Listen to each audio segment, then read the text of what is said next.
बात हमेशा इस बात से नहीं होती कि चिंगारी किस कोने से सुलगी, बल्कि बात तब सबसे ज्यादा बिगड़ती है जब कोई महाशक्ति अपनी पुरानी आदतों से मजबूत होकर शांति की मखमली लिबास को तार तार करने पर आमदा हो जाती है। जी हां, दुनिया अभी फ्रांस की सरजमी पर हुई शांति समझौते की सियाही सूखने का इंतजार ही कर रही थी कि अचानक खाड़ी के समंदर से बारूद की ऐसी भयानक और डरावनी गंध उठी जिसने पूरी इंसानियत के होश उड़ा कर रख दिए। दरअसल अमेरिका और ईरान के बीच स्विट्जरलैंड के शांत माहौल में चल रही शांति वार्ता को उस समय सबसे गहरा और जानलेवा झटका लगा जब महाशक्ति होने के खोखले गुरूर में डूबते वॉशिंगटन ने सीधे ईरान की संप्रभुता पर हमला कर दिया और पूरी दुनिया को एक बार फिर महायुद्ध के मुहाने पर लाकर खड़ा कर दिया। नमस्कार दोस्तों, आप देख रहे हैं इंडिया डेली का डिजिटल प्लेटफॉर्म और मैं हूं आपके साथ तान्या त्यागी।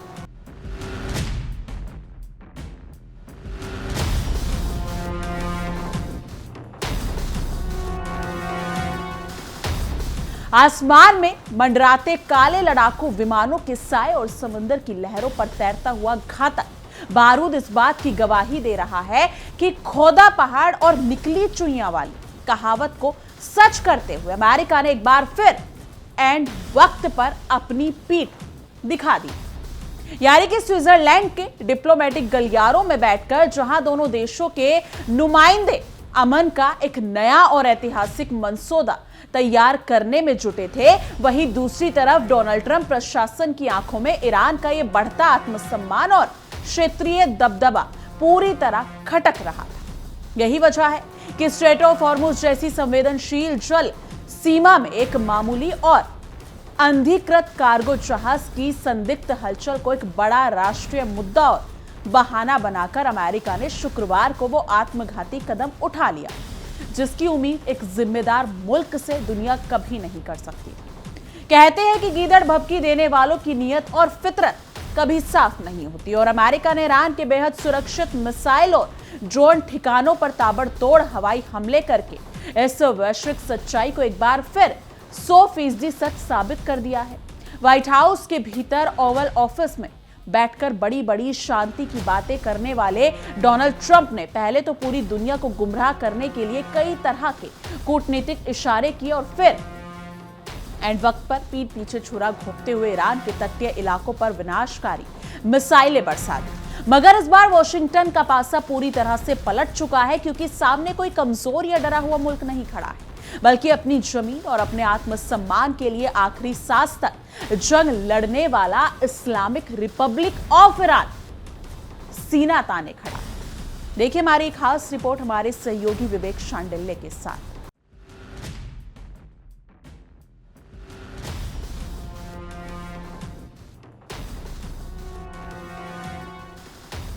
वर्ल्ड नाउ में सबसे पहले बात स्ट्रेट ऑफ हॉर्मुज की, जहां एक बार फिर से बहुत बड़ा धमाका हुआ और ऐसा धमाका हुआ जिसमें पूरा का पूरा जहाज जलकर खाक हो गया। और यह धमाका कैसे हुआ, क्यों हुआ, कब हुआ, इसको लेकर पूरी दुनिया में सवाल उठाए जा रहे हैं। साथ ही कहा जा रहा है स्ट्रेट ऑफ हॉर्मुज इस समय आग का दरिया बन चुका है। यह जो तस्वीर इस वक्त आप देख रहे हैं उसी कार्गो शिप की तस्वीर है जहां एक पूरा का पूरा जहाज जलकर बीच समंदर में खाक हो गया, जहां पानी भी आग की लपटें बन गई। कहा जा रहा है ड्रोन हमले की वजह से इस शिप में आग लगी। हालांकि इसकी पुष्टि नहीं हो पाई है क्योंकि हॉर्मुज वो इलाका है जहां पर सी माइंस बिछी हुई हैं, यानी समंदर के अंदर तेहरान ने बारूद ठूंस दिया है और इसलिए यहां से गुजरने वाला कोई भी जहाज सुरक्षित नहीं है। बेशक अमेरिका यह दावा कर रहा हो कि हमने हॉर्मुज खुलवा दिया, दुनिया के जहाज स्वतंत्र हैं, वहां से जा सकते हैं, लेकिन यह रास्ता खतरों से भरा हुआ है। कुछ रिपोर्ट्स तो यह भी कह रही हैं कि इस जहाज पर हमला ड्रोन के जरिए किया गया। यानी हॉर्मुज में हर दिन एक नया बवाल देखने को मिल रहा है। अमेरिका और ईरान में जब जंग की शुरुआत हुई थी तो मुद्दा था कि ईरान परमाणु हथियार नहीं बनाएगा। बाद में मुद्दा दब गया, लेकिन मुद्दा उठा हॉर्मुज का, क्योंकि ईरान ने हॉर्मुज को पूरी तरीके से ब्लॉक कर दिया और जब तक ईरान ने इसे ब्लॉक रखा तब तक होर्मुज में वो बारूद बिछाता रहा। अभी एक हफ्ते पहले 17 जून को अमेरिका ईरान के बीच युद्ध विराम समझौता हुआ। दुनिया को लगा होर्मुज खुल गया, अब हालात सामान्य हो जाएंगे। लेकिन 26 जून को सिंगापुर रजिस्टर्ड एवरग्रीन का कंटेनर जहाज एवर लवली ओमान तट से 7.5 नॉटिकल माइल की दूरी पर बहुत बड़े धमाके के साथ फट गया, जिससे जहाज के दाहिने हिस्से और ब्रिज को नुकसान पहुंचा। एक अमेरिकी अधिकारी ने सोर्सेज के हवाले से बताया कि हमला ईरानी ड्रोन से हुआ है, जबकि ईरान ने कहा कि यह बकवास है, हमने कोई हमला नहीं किया। यह हमला उस चेतावनी के कुछ घंटे बाद हुआ जो आईआरजीसी ने दी थी। आईआरजीसी ने कहा है कि बिना ईरानी मंजूरी के होर्मुज से गुजरने वाले जहाज अपनी जिम्मेदारी पर होंगे। क्यों? क्योंकि इस इलाके में समुद्री माइंस बिछी हुई हैं, और ये समुद्री माइंस कहां हैं ये सिर्फ ईरान या आईआरजीसी को पता है। इसके अलावा कोई नहीं जानता इसके बारे में, और इसलिए आईआरजीसी कह रहा है कि हमें जानकारी देकर अगर आप इस इलाके से निकलेंगे तो आप सुरक्षित निकल सकते हैं। लेकिन अमेरिका इसमें डबल गेम खेल रहा है। अमेरिका कह रहा है कि जापान के जहाज को मारा ईरान ने, तो ऐसा हो सकता है कि कुछ दिनों के बाद आपको यह शांति समझौता टूटता हुआ नजर आए और एक बार फिर से यहां पर अमेरिका और ईरान भिड़ जाए और ईरान पूरी दुनिया की नजरों में एक विलन साबित हो जाए। हुआ क्या है आइए जानते हैं। होर्मुज स्ट्रेट में तनाव फिर से बढ़ गया है। कहा जा रहा है ईरान ने फिर से हमला कर दिया। ईरानी ड्रोन ने मालवाहक जहाज पर हमला किया। आईएमओ ने फिलहाल रेस्क्यू ऑपरेशन रोक दिया है। ईरान ने इस हमले की जिम्मेदारी नहीं ली है। मालवाहक जहाज पर हमले की वजह से होर्मुज स्ट्रेट बंद कर दिया गया है। ओमान के तट के पास मालवाहक जहाज पर हमला हुआ है। हमले में मालवाहक जहाज के ब्रिज को काफी नुकसान हुआ है। दरअसल जहाज तेल लेकर अपने मनमाने तरीके के रास्ते से निकलने की कोशिश कर रहा था। वही बात जो मैं आपको कह रहा हूं। ईरान कह रहा है कि आप हमें जानकारी दीजिए, हम आपको बताएंगे सुरक्षित रास्ता कौन सा है। लेकिन इस जहाज ने अपने तरीके से रास्ते को चुनने की कोशिश की, यह बात कही जा रही। हालांकि अभी तक क्लियर नहीं है हमले के पीछे की वजह क्या है। हो सकता है ईरानी हमला हो, बगैर आईआरजीसी को बताए निकल रहे थे, या हो सकता है सी माइंस की चपेट में आए। लेकिन कहते हैं ईरान ने चेतावनी दी थी या कि उसकी अनुमति या तय किए गए रास्ते से ही कोई जहाज गुजरे, और अगर ऐसा नहीं होता है तो जहाज की जिम्मेदारी खुद की होगी। पर्शियन गल्फ स्ट्रेट अथॉरिटी के अलावा किसी अन्य समुद्री मार्ग का उपयोग करने वाले जहाजों की सुरक्षा गारंटी तेहरान नहीं लेगा। सिंगापुर का एक जहाज संयुक्त राष्ट्र और ओमान द्वारा बनाए गए दक्षिणी कॉरिडोर से गुजर रहा था और तभी इसमें धमाका हुआ।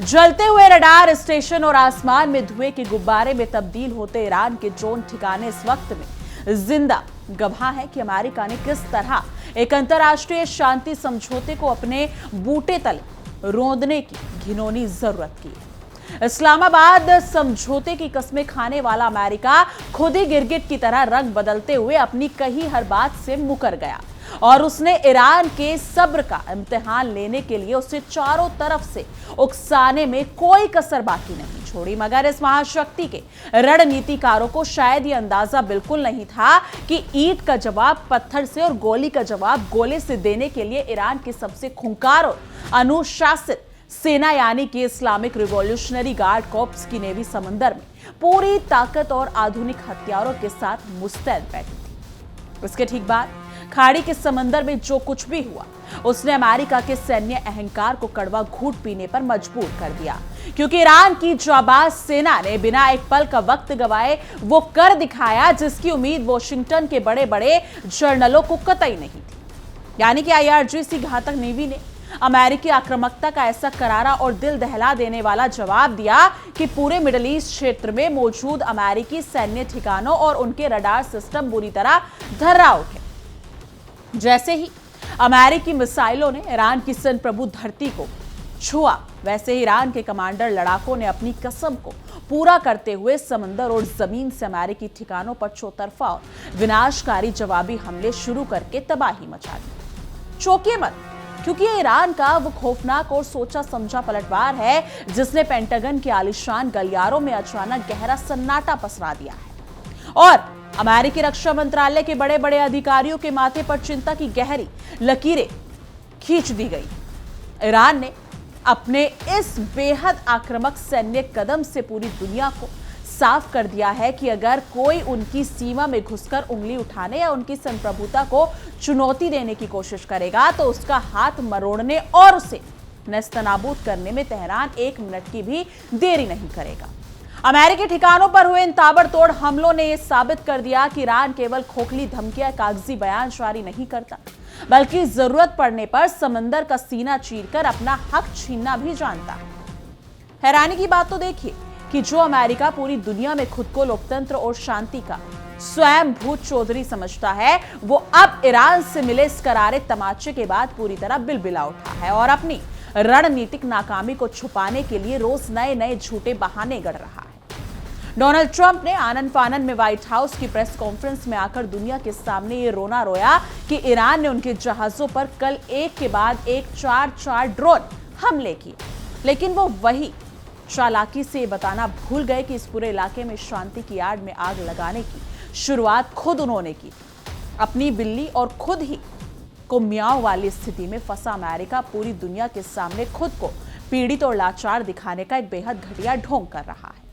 असलियत तो यह है कि ऐतिहासिक इस्लामाबाद समझौते की धारा 5 के तहत हॉर्मुज स्ट्रेट से गुजरने वाले हर एक समुद्री रास्ते की सुरक्षा, जांच और उसका पूरा प्रशासनिक नियंत्रण करने का कानूनी और संप्रभु अधिकार सिर्फ और सिर्फ ईरान के पास सुरक्षित है। लेकिन अमेरिका को दुनिया भर के मामलों में और दूसरे के फटों में टांग अड़ाने की एक पुरानी और लाइलाज बीमारी है। इसलिए उसने एक गैर कानूनी रास्ते से जा रहे मनमाने कार्गो जहाज को ढाल बनाकर ईरान की आर्थिक और सैन्य घेराबंदी करने की नाकाम कोशिश की थी। जब ईरान ने अंतर्राष्ट्रीय नियमों के तहत अपनी संप्रभुता की रक्षा के लिए जरूरी कदम उठाए तो वॉशिंगटन के हुक्मरानों को मिर्ची लग गई और उन्होंने सीधे हवाई हमलों का घिनौना रास्ता चुन लिया। सोचने वाली सबसे बड़ी बात यह है कि फ्रांस की पावन धरती पर बीते 17 जून को जिस बड़े शांति समझौते पर दोनों देशों के शीर्ष अधिकारियों ने दस्तखत किए थे, उसकी गरिमा और पवित्रता को अमेरिका ने मात्र 10 दिनों के भीतर मटिया मेट करके रख दिया। इसे कहते हैं 900 चूहे खाकर बिल्ली हज को चली, क्योंकि एक तरफ अमेरिका स्विट्जरलैंड की बंद फाइलों में शांति प्रस्तावों पर मेज के नीचे ईरान से हाथ मिला रहा था और दूसरी तरफ उसकी सेंट्रल कमांड ईरान को पूरी तरह तबाह करने के खूनी नक्शे तैयार कर रही थी। अमेरिका के इस दोहरी नीति और खुली धोखेबाजी ने पूरी दुनिया के सामने उसकी बची कुची कूटनीतिक साख को एक बार फिर पूरी तरह से खाक में मिला दिया है। इसी बीच अमेरिकी हमले के तुरंत बाद ईरानी संसद की राष्ट्रीय सुरक्षा समिति के कड़क मिजाज प्रमुख इब्राहिम अजीजी ने सोशल मीडिया पर आकर डोनाल्ड ट्रंप को ऐसा सीधा, नपातुला और तीखा जवाब दिया जिसने वॉशिंगटन के पूरे प्रोपेगेंडा तंत्र की बोलती बंद कर दी। अजीजी ने 2 टुक शब्दों में पूरी दुनिया के सामने कहा कि स्ट्रेट ऑफ हॉर्मुज सदियों से ईरान के नियंत्रण में रहा है और रहेगा, इसलिए अमेरिका अपनी औकात में रहे और अंतर्राष्ट्रीय नियमों का सम्मान करना सीखे। उन्होंने बेहद सख्त लफ्जों में व्हाइट हाउस को चेतावनी दी कि ईरान द्वारा अपनी समुद्री सीमा का प्रबंधन करना कोई युद्ध विराम का उल्लंघन नहीं, बल्कि उनकी राष्ट्रीय सुरक्षा का एक बेहद जायज और कानूनी हक है। गौरतलब है कि अमेरिकी सेंट्रल कमांड ने हमलों के शुरुआती घंटों में बड़े ही गर्व और अहंकार के साथ मीडिया में दावा किया था कि उन्होंने ईरान के रडार मिसाइल ठिकानों को भारी नुकसान पहुंचाया है, लेकिन उनका यह सैन्य घमंड ज्यादा देर तक टिक नहीं सकता। ईरान की आक्रामक सेना ने साफ कह दिया कि अमेरिका ने अलग अलग बहाने बनाकर जो खुली गुंडागर्दी और आक्रामकता दिखाई है, उसका ईरान ने समंदर के भीतर ऐसा परमानेंट इलाज किया है जिसे अमेरिकी नौसेना सदियों तक भूल नहीं पाएगी।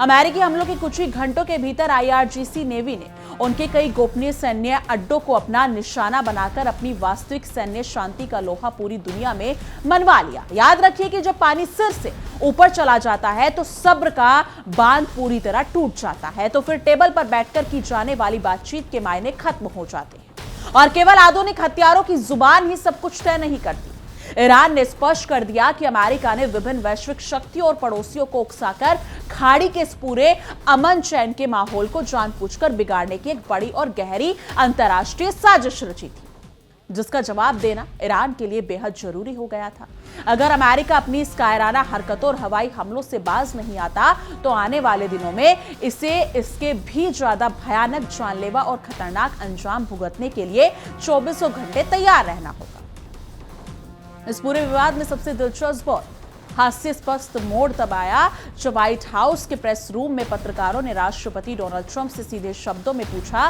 कि जब ईरान के साथ आपकी बातचीत इतनी अच्छी चल रही थी तो फिर ये अचानक बमबारी क्यों शुरू हो गई। इस तीखे सवाल पर ट्रंप अपनी बगले झांकते हुए नजर आए और उन्होंने मीडिया के सामने बेहद अजीबोगरीब और बेतुका बयान देते हुए कहा कि असल में ईरानी लोग थोड़े अलग किस्म के होते हैं। अमेरिकी राष्ट्रपति के इस बचकाने बयान से साफ झलकता है कि अमेरिका के पास अपनी इस खुली अंतर्राष्ट्रीय गुंडागर्दी, हवाई हमलों और अपनी ही वादा खिलाफी का कोई ठोस कानूनी और तार्किक जवाब मौजूद नहीं था। मानो या ना मानो, लेकिन अमेरिका की ये शुरू से ही पुरानी फितरत रही है कि वो पहले खुद अपने स्वार्थ के लिए दूसरों के मुल्कों में आग लगाता है और फिर पूरी दुनिया के सामने बड़ा मसीहा और फायर ब्रिगेड बनकर आने का ढोंग रचता है। फ्रांस समझौते के ठीक 10 दिन बाद फिर से भड़की भयानक जंग इस बात का सबसे बड़ा और पुख्ता सबूत है कि वॉशिंगटन कभी भी वैश्विक शांति का सच्चा और ईमानदार समर्थक नहीं रहा है। ईरान के मिसाइल और अत्याधुनिक ड्रोन साइट्स पर बिना किसी उकसावे के हमला करके अमेरिका ने खुद अपने ही हाथों से उस संघर्ष विराम की कब्र खोद दी है जिसे दुनिया के कई बड़े देशों ने मिलकर बड़े जतन से तैयार किया था। इस पूरे बड़े और संवेदनशील घटनाक्रम में ईरान के इस्लामिक रिवॉल्यूशनरी गार्ड कॉर्प्स यानी कि IRGC ने अपनी उस राष्ट्रीय प्रतिज्ञा को सच कर दिखाया जो उन्होंने अमेरिका हमले से ठीक पहले पूरी दुनिया के सामने बहुत ही कड़े शब्दों में दोहराई थी। IRGC के शीर्ष कमांडरों ने पहले ही खुलेआम वॉशिंगटन को यह चेतावनी दे दी थी कि वो अमेरिकी हवाई हमलों को बिना करारा जवाब दिए हरगिज नहीं छोड़ेगा और इसका बदला लेकर रहेगा। हालांकि अपनी खास सैन्य रणनीति और सस्पेंस के तहत ईरान ने अभी तक ये कूटनीतिक खुलासा नहीं किया है कि उन्होंने अमेरिका के किन किन गुप्त सैन्य ठिकानों को नेस्तनाबूद किया है और वहां कुल कितना, अगर देखा जाए तो कितना जानी नुकसान हुआ है। सच तो यह है कि ईरान का ये सस्पेंस और सन्नाटे से भरा रवैया अमेरिकी सेना और पेंटागन की रातों की नींद उड़ाने के लिए पूरी तरह से काफी है, क्योंकि अपने सैन्य अड्डों पर हुई भारी नुकसान का असली आंकड़ा अपनी जनता से छुपाना अब व्हाइट हाउस के लिए गले की हड्डी बन चुका है। ईरान ने पूरी दुनिया के सामने ये बात बिल्कुल साफ कर दी है कि वो अपनी तरफ से कभी भी कोई पहला हमला नहीं करता है, लेकिन अगर कोई महाशक्ति उनके घर में घुसकर तबाही मचाने का दुस्साहस करेगी तो वो हाथ पर हाथ धरकर तमाशा नहीं देखेंगे। ये पूरी सैन्य कार्रवाई 100% जवाबी थी और इसका एकमात्र मकसद अमेरिका को उसकी असली औकात और जमीनी हकीकत याद दिलाना था। आखिरकार पूरी दुनिया के विचारकों और अंतर्राष्ट्रीय संगठनों को यह ठंडे दिमाग से सोचना होगा कि जब इसी महीने 17 जून को फ्रांस की धरती पर दोनों पक्षों ने अमन के कागजात पर आपसी सहमति की मोहर लगाई थी तो फिर अमेरिका के भीतर का युद्ध प्रिय शैतान इतनी जल्दी क्यों जाग गया। अमेरिकी राष्ट्रपति का मीडिया के सामने यह दावा करना कि उन्होंने ईरान के 3 आधुनिक लड़ाकू ड्रोन मार गिराए हैं केवल अपनी गिरती हुई घरेलू राजनीति को साधने और अमेरिकी जनता के सामने अपनी झूठी बहादुरी का ढोल पीटने का एक सुनियोजित पैतरा मात्र है, जबकि हकीकत इसके बिल्कुल उलट है और खाड़ी का सुलगता हुआ समंदर आज अमेरिका के टूटे हुए अहंकार की गवाही दे रहा है। साफ और सीधे शब्दों में कहें तो अमेरिका ने एक बार फिर पूरी दुनिया की आंखों में धूल झोंकने और अंतर्राष्ट्रीय कूटनीति को अपने हिसाब से मोड़ने की कोशिश की है, लेकिन इस बार पासा पलट चुका है और ईरान ने उसकी इस चाल को कामयाब नहीं होने दिया। ईरान का ये बहुत ही स्पष्ट और कड़ा संदेश है कि हॉर्मुज की तरफ से अगर देखा जाए गुजरने वाली हर छोटी बड़ी जलधारा पर उनकी पैनी नजर है और वहां किसी भी पश्चिमी देश की अनधिकृत घुसपैठ को बर्दाश्त नहीं किया जाएगा। अमेरिका अगर दुनिया के विभिन्न देशों को उकसाकर ईरान के खिलाफ कोई बड़ा अंतर्राष्ट्रीय गुट या आर्थिक प्रतिबंध लगाने की कोशिश कर रहा है तो ये उसकी सदी की सबसे बड़ी रणनीतिक भूल साबित होगी। गौर करने वाली सबसे महत्वपूर्ण बात यह भी है कि स्विट्जरलैंड के जिनेवा शहर में चल रही दोनों देशों के बीच शांति प्रस्ताव की जो बातचीत थी वो अब पूरी तरह से खटाई में पड़ती हुई नजर आ रही है, क्योंकि बंदूकों और मिसाइलों के साए में कभी कोई शांति वार्ता सफल नहीं हो सकती। जब अमेरिकी लड़ाकू विमान रात के अंधेरे में ईरान के तटीय ठिकानों पर विनाशकारी बम बरसा रहे हो तो दूसरी तरफ बैठकर शांति की बड़ी बड़ी उम्मीदें पालना पूरी तरह से बेमानी और मूर्खतापूर्ण हो जाता है। यानी कि अमेरिका की इस दोहरी और दोगली नीति ने पूरी अंतर्राष्ट्रीय कूटनीतिक व्यवस्था और शांति संगठनों को दुनिया के सामने एक बड़ा बनाकर रख दिया है मजाक। देखते ही देखते खाड़ी क्षेत्र की स्थिति अब इतनी ज्यादा संवेदनशील और विस्फोटक हो चुकी है कि यहां किसी भी वक्त एक बहुत बड़े और विनाशकारी क्षेत्रीय युद्ध का धमाका हो सकता है, जिसकी पूरी नैतिक और सैन्य जिम्मेदारी सिर्फ और सिर्फ अमेरिका के सिर होगी। ईरान ने बहुत ही साफ और कड़े लफ्जों में कह दिया है कि अगर वॉशिंगटन ने दोबारा ऐसी हिमाकत की तो उनका अगला जवाब इस हमले से भी 10 गुना ज्यादा बड़ा और ज्यादा मारक और ज्यादा खतरनाक साबित होगा। ये कोई मामूली या हवाई धमकी नहीं है, क्योंकि IRGC ने अमेरिकी सैन्य अड्डों को सीधे अपने निशाने पर लेकर अपनी आधुनिक युद्धक क्षमता का असली ट्रेलर दुनिया को पहले ही दिखा दिया है। बात सिर्फ इतनी ही नहीं है कि किसने किस पर कितनी मिसाइलें दागी या किसने कितने ड्रोन उड़ाए, बल्कि असल और बुनियादी मुद्दा उस अंतर्राष्ट्रीय भरोसे और साख का है जिसे अमेरिका ने एक बार फिर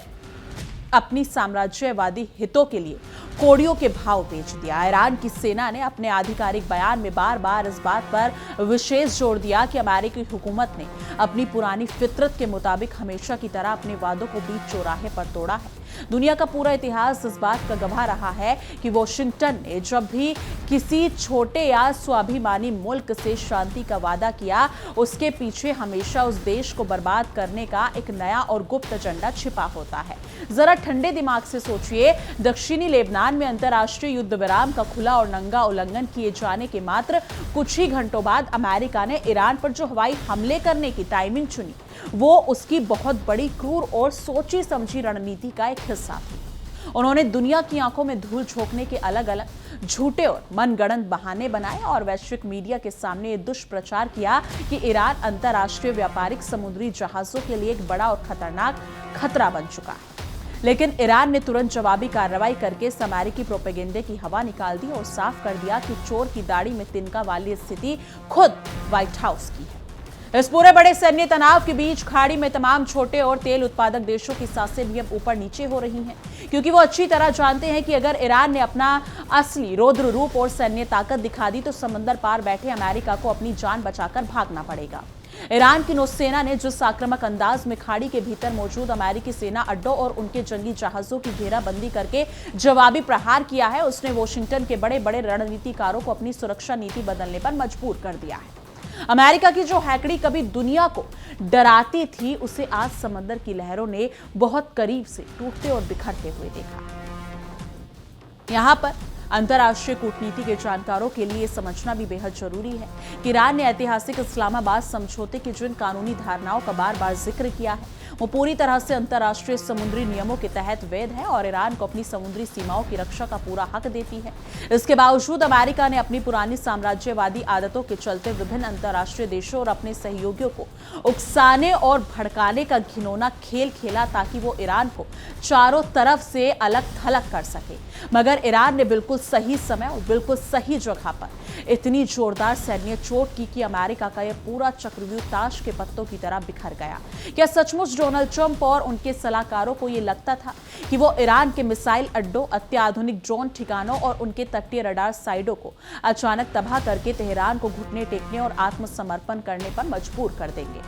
अगर अमेरिकी प्रशासन ऐसा सोचता था तो ये उनकी रणनीतिक नासमझी और अहंकार का सबसे बड़ा और जीता जागता प्रमाण है, क्योंकि ईरान की विशाल सैन्य शक्ति किसी एक या दो हवाई हमलों से खत्म होने वाली नहीं है, बल्कि अमेरिका के इस कायराना हमले ने ईरान के आम नागरिकों और सेना के भीतर अमेरिकी विरोधी गुस्से और राष्ट्रवाद की आग को और ज्यादा भड़का दिया है, जिसका खामियाजा अब खाड़ी में मौजूद अमेरिकी सैनिकों को भुगतना पड़ रहा है। ये तो बिल्कुल वही बात हुई कि रस्सी जल गई मगर उसका बल नहीं गया, क्योंकि ईरान की तरफ से इतने बड़े और घातक पलटवार को झेलने के बाद भी व्हाइट हाउस का घमंडी प्रशासन ये मानने को तैयार नहीं है कि इस पूरी तबाही में पहली और सबसे बड़ी गलती उनकी खुद की थी। राष्ट्रपति डोनाल्ड ट्रंप का मीडिया के सामने ये छेप मिटाने वाला बयान देने की मुझे ये बिल्कुल पसंद नहीं आया कि ईरानियों ने कल हम पर 4 बड़े हमले किए। उनकी आंतरिक लाचारी और बौखलाहट को साफ साफ बयां कर रहा है। जब आप शीशे के महलों में बैठकर दूसरों के मजबूत घरों पर पत्थर फेंकेंगे तो आपके अपने वजूद भी सुरक्षित नहीं रहेंगे। ये कड़वी बात अमेरिका को अब अच्छे से समझ आनी चाहिए। इस पूरी जंग और अचानक भड़के हवाई हमले की टाइमिंग को अगर आप ध्यान से देखें तो ये पूरी तरह से शीशे की तरह साफ हो जाता है कि अमेरिका के कूटनीतिकार कभी दिल से नहीं चाहते थे कि ईरान के साथ हुई कोई भी शांति समझौते लंबे समय तक टिक सके। फ्रांस में हुई ऐतिहासिक समझौते के दौरान जो बड़ी बड़ी तस्वीरें खिंचवाई गई वो केवल पूरी दुनिया को गुमराह करने और धोखा देने के लिए कूटनीतिक मुखौटा थी, जिसके पीछे अमेरिका अपनी अगली बड़ी सैन्य कार्रवाई और हमलों की रूपरेखा तैयार कर रहा था। महज 10 दिनों के भीतर हो रही इस बड़े संघर्ष विराम का टूट जाना अंतर्राष्ट्रीय कूटनीति के इतिहास में अमेरिका के नाम एक नया काल अध्याय लिख चुका है। लेकिन अमेरिका को शायद इस बात का एहसास नहीं है कि ईरान ने भी इस बार ये पक्की कसम खा ली है कि वो वॉशिंगटन के हर धोखे और हर एक हवाई हमले का पूरा हिसाब बराबर करके रहेगा, चाहे इसके लिए उसे कितनी भी बड़ी सैन्य और आर्थिक कीमत क्यों ना चुकानी पड़े। IRGC की नेवी का यह त्वरित और आक्रामक एक्शन केवल एक सामान्य जवाबी कार्रवाई नहीं है, बल्कि ये इस बात का खुला ऐलान है कि खाड़ी के इस बेहद महत्वपूर्ण क्षेत्र में अब अमेरिकी दादागिरी और मनमानी के दिन हमेशा के लिए लग चुके हैं। ईरान आगे भी इसी तरह अपनी संप्रभुता के लिए लड़ता रहेगा और अमेरिकी आक्रामकता का मुंहतोड़ जवाब देता रहेगा। इस पूरे बदलते हुए वैश्विक परिदृश्य से ये बात पूरी तरह से साबित हो गई है कि अमेरिका किस तरह अनधिकृत और संदिग्ध रास्ते से जा रहे अवैध जहाज की खुलेआम वकालत करके खुद ही तमाम अंतर्राष्ट्रीय समुद्री कानूनों की धज्जियां सारेआम उड़ा रहा था। जब ईरान ने अंतर्राष्ट्रीय कूटनीतिक नियमों के तहत उस संदिग्ध जहाज पर कड़ी कानूनी कार्रवाई की तो अमेरिका ने इसे जबरन अपनी वैश्विक प्रतिष्ठा का सवाल बना लिया और बिना सोचे समझे इस पूरे इलाके को युद्ध की आग में झोंक दिया। एक महाशक्ति के इस बचकाने, अड़ियल और आक्रामक रवैये ने आज पूरी दुनिया की शांति और अर्थव्यवस्था को एक बड़े खतरे में डाल दिया है। अब पूरी दुनिया के सामने सबसे बड़ा और यक्ष प्रश्न ये उठता है कि क्या स्विट्जरलैंड के जिनेवा में बैठे बड़े कूटनीतिज्ञ खाड़ी के समंदर में सुलगती हुई इस भयानक आग को शांत कर पाएंगे या फिर ये चिंगारी बहुत जल्द ही एक तीसरे वैश्विक महायुद्ध के रूप में बदल जाएगी। ईरान की सरकार और सेना ने बहुत पहले ही साफ कर दिया था कि एक तरफ शांति की बातचीत और दूसरी तरफ पीठ पीछे मिसाइलों की बमबारी दोनों एक साथ कभी नहीं चल सकती। अगर अमेरिका को सचमुच खाड़ी में शांति चाहिए तो उसे सबसे पहले अपने घातक हथियारों और जंगी जहाजों को ईरान की सीमा से पीछे हटाना होगा, वरना ईरान का अगला कदम अमेरिकी सेना के लिए बहुत ज्यादा दर्दनाक और विनाशकारी होने वाला है। दरअसल अमेरिकी सेंट्रल कमांड का ये ओवर कॉन्फिडेंस और घमंड की वो रात के अंधेरे में हमला करके ईरान की रडार साइट्स को हमेशा के लिए अंधा कर देंगे पूरी तरह से गलत और खोखला साबित हुआ, क्योंकि ईरान के पास अमेरिकी चालों से निपटने का बैकअप प्लान पहले से तैयार था। जैसे ही अमेरिकी मिसाइलें ईरान के तटों पर गिरी, ईरान के एडवांस एयर डिफेंस सिस्टम ने न सिर्फ स्थिति को पूरी तरह से नियंत्रित किया बल्कि अपने कमांडो और घातक नेवी को खाड़ी में मौजूद अमेरिकी ठिकानों को तबाह करने का ग्रीन सिग्नल भी दे दिया। ये त्वरित और सुनियोजित जवाबी कार्रवाई अमेरिका के चेहरे पर एक ऐसा करारा तमाचा है जिसकी गूंज वॉशिंगटन तक सुनाई दे रही है। ये देखना पूरी दुनिया के लिए बेहद दिलचस्प और हैरान करने वाला है कि कैसे अमेरिका अपनी खुद की साम्राज्यवादी हरकतों और गलतियों की वजह से खुद के बुने हुए कूटनीतिक जाल में बुरी तरह फंसता जा रहा है, जहां एक तरफ वो दुनिया के सामने शांति का झूठा राग अलापता है और दूसरी तरफ रात के अंधेरे में जंग की आग को भड़काता है। ईरान की संसद की राष्ट्रीय सुरक्षा समिति ने साफ लफ्जों में स्पष्ट कर दिया है कि वो अपनी सीमाओं और राष्ट्रीय संप्रभुता की सुरक्षा के मामले में रत्ती भर भी समझौता नहीं करेगा। ट्रंप प्रशासन को अब ये अच्छे से समझ लेना चाहिए कि उनकी ये खोखली धमकियां और दबाव की घटिया राजनीति ईरान जैसे देश पर कभी काम नहीं करने वाली। आखिरकार इस पूरे सुलगते हुए घटनाक्रम और अमेरिका की वादा खिलाफी ने पूरी तरह से साबित कर दिया है कि वॉशिंगटन की सरकार पर आंख मूंदकर भरोसा करना किसी भी स्वाभिमानी देश के लिए आत्मघाती साबित हो सकता है, क्योंकि धोखेबाजी और पीठ पीछे वार करना अमेरिका के डीएनए में शामिल है। ईरान की सेना ने साफ कर दिया है कि अमेरिका ने विभिन्न वैश्विक पक्षों और क्षेत्रीय देशों को उकसाकर इस्लामाबाद समझौते को तोड़ने की जो नापाक कोशिश की थी उसका ईरान ने ऐसा करारा माकूल जवाब दिया कि अमेरिकी जर्नलों की बोलती बंद हो गई। अब गेंद पूरी तरह से अमेरिका के पाले में है। वो इस सैन्य बर्बादी से कोई सबक लेता है या फिर अपने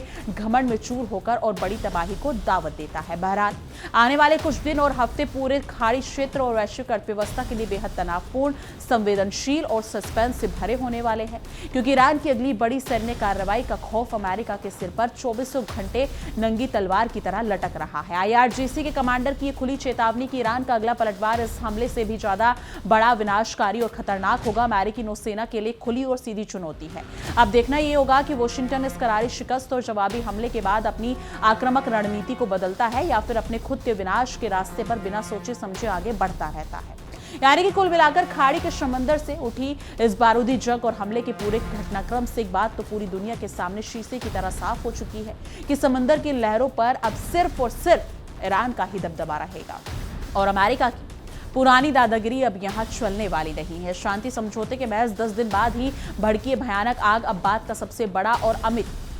गवाह है कि अपने हक, अपनी जमीन और अपने राष्ट्रीय आत्मसम्मान की लड़ाई में ईरान का हर एक सिपाही कभी एक इंच भी पीछे नहीं हटेगा, चाहे उसके सामने दुनिया की कोई भी घमंडी महाशक्ति अपनी पूरी सैन्य ताकत के साथ क्यों ना खड़ी हो जाए। लेकिन इस मुद्दे पर आपकी क्या कुछ राय है, कमेंट सेक्शन में जरूर साझा कीजिएगा। बाकी देश और दुनिया की तमाम बड़ी खबरों के लिए देखते रहिए इंडिया डेली और हमारा खास शो विश्व युद्ध।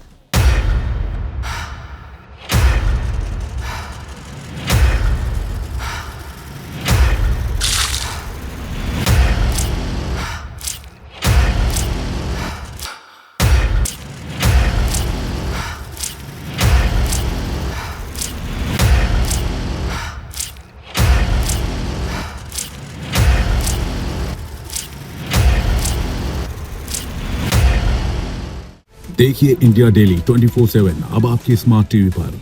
इंडिया डेली मौजूद है सभी डिजिटल प्लेटफॉर्म पर लाइव और लगातार। इंडिया डेली 24/7 हर दिन राष्ट्र को समर्पित।